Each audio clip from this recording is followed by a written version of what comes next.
और फिर हमारा सिंध का ऑपोजिशन लीडर हलीम आदिल शेख, उसके ऊपर 27 FIR काटी जाती हैं।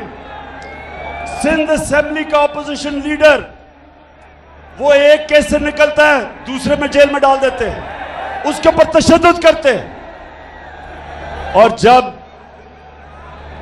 जब सारी कौम ये जब तमाशा देखती है और इंसाफ मांगती है, तो ये नून लीग वाले कहते हैं कि इमरान खान को डिस्क्वालीफाई करना चाहिए।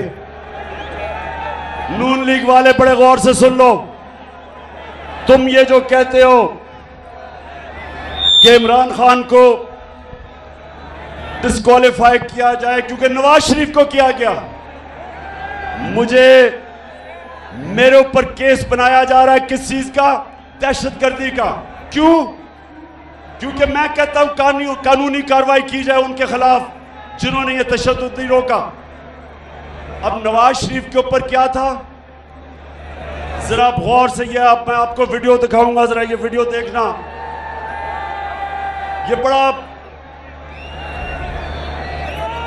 ये वो वीडियो देखेंगे आराम, एक अभी नहीं, अब रोको।